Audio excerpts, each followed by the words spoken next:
Amazon has redefined retail. Uber maybe redefine the way we accept or we see we are looking at the public transfer. What about the pedestrian? It's going to redefine urban hospital deliveries in similar way. Yeah, so our focus really onto delivery for hospitals, so that's indoor, and deliveries for urban centers. So picture a city like Prague, actually, where you deliver around the city center. So all the last mile steps, we hope to actually be a leader in that area, where similar to what you get right now by getting your Amazon package dropped, but the difference is it will be dropped by our vehicle. And you don't even have to be at the house to actually take it from the vehicle. It'll actually drop it automatically in front of your doorstep. What are the main challenges of this last mile logistic? Right, so there's quite a few challenges. Part of it is the technology itself, the autonomous technology. There's still some areas that have not been proven out. But what's nice about it is that we're balancing that with teleoperating, meaning we control it remotely as well in case the autonomous system gets into trouble. The other part of it that's really interesting is the adoption, people getting used to it.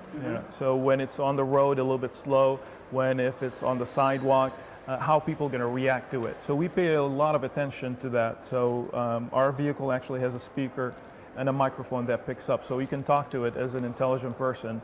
And it'll respond to you. I like this idea because the other key speakers, keynote speakers, tell me all about the technology, but where are the people? Yeah, that's true. Yeah, exactly. So you have this thing that we're introducing to people's lives. So it should be very close to the way you and I interact. So we spend a lot of time focusing on natural language understanding. So similar to Amazon Alexa. So this system, this vehicle will have that. So if you say, please get out of the way, or it will actually talk to you, you're right, please be careful. So I think a little bit people will get used to it from that aspect. So it's not this foreign object that you're afraid of. So these are some of the challenges that we hope to solve. And it's the long-term perspective, or we see it in next year, a few months? No, this is actually what we're doing right now from the start. So it will have all these systems in place, and we're going to announce our first production vehicle in January. Great. Are you optimistic or pessimistic about the artificial intelligence, the perspectives, right. what everything can bring to us, to humankind? Yeah, I'm very optimistic actually. I'm not pessimistic because if you look at history, if you look at economics as well as history, technologies always have people who are afraid of it and people who are for it. But eventually, humans always figure out the right way, and this is the difference between invention and innovation. So Alfred Nobel, right, invented the dynamite. You could use it for ill in wars, or you could use it to do a mine, for instance. So it depends how we deal with it. I don't think there's any technology that's really bad. It's what we do with it. And AI is no different. Talking about pedestrian, what are the limitations of this project or this concept? Where we can see it probably right in the streets of Prague. Yeah, so let's take, if you look at Prague, it's very congested, right? So there's going to be a lot of vehicles. Some people might not be patient with a vehicle that's slow or careful.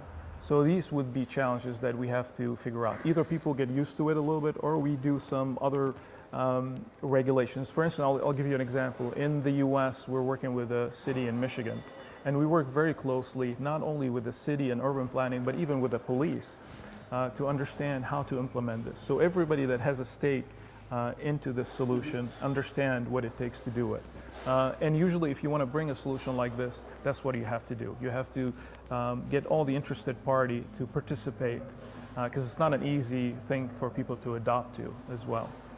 We are still talking about the city logistics. Yes. What about the long-distance trucks deliveries? So that's not really in our domain. We leave that to other companies. We're really focused on last-mile delivery. We think that's a very crucial area to solve. I think the other side where you're going on the highway, that's for companies like Volvo and others that are doing very well in that area. Okay, and should cities accommodate their infrastructure to autonomous technologies, to the concept like yours? I think that would be very wise. Let me give you an example. In the US, we have about 1.4 million drivers that do delivery. And that costs the US every year about 24 billion in just congestion costs.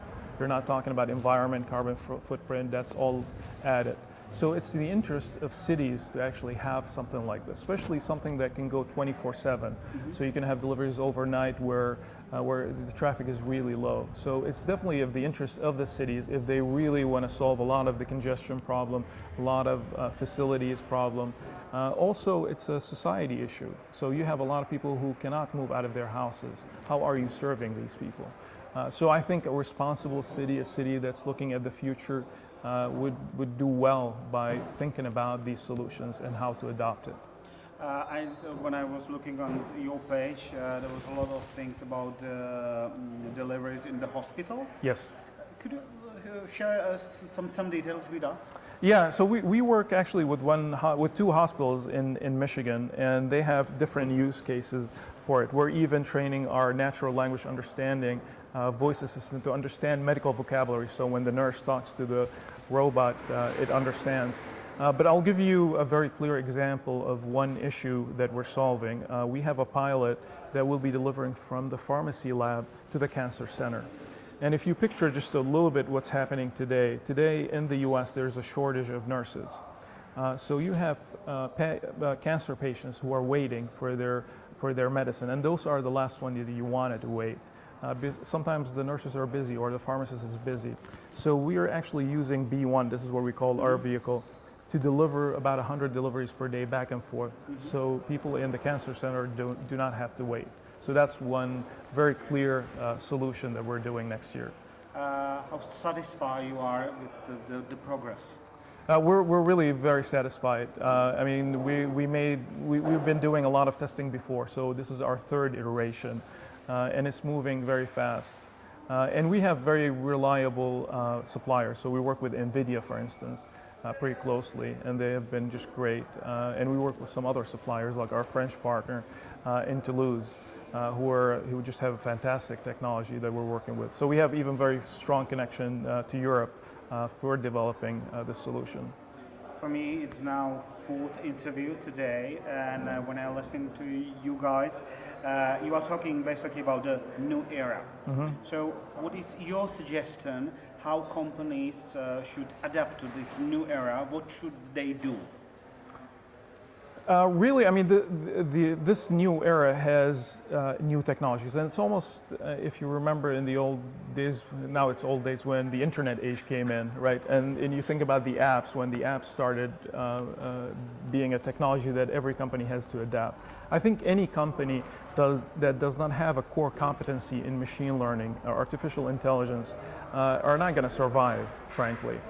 Because the paradigm of not only the technology but the business and how it's affected is totally changing by these new tools. So if you really don't understand, even if you have a leadership that's not really invested or understand the ramification of these technologies, their companies are going to be on the losing end, and they're not going to find that out till it's too late. So I think that's approaching very fast. And again, it does not only affect the way they do business, but even the strategy for new business models. They're probably leaving a lot of money on the table, assuming they don't even get pushed out from what they're doing. Last but not least question, which of your patents are you mostly proud of? So we have, there's quite a few, but there's about 4 patents that specifically for this vehicle that we're very proud of, because these patents are going to show how B1 really is a leader in that market. So we have a couple of patents around automatically hitching the two vehicles and automatically moving together. We have some other patents around how do you drop off the package without having something that's really expensive as far as a mechanism. So we're really proud of that. The other part that we're really very happy about is the integration of natural language understanding all the way through the hardware as well as the software. Great. Congratulations. Thank and you. Thank you for the interview. Yeah, thank you. That was great. Thanks. Thanks.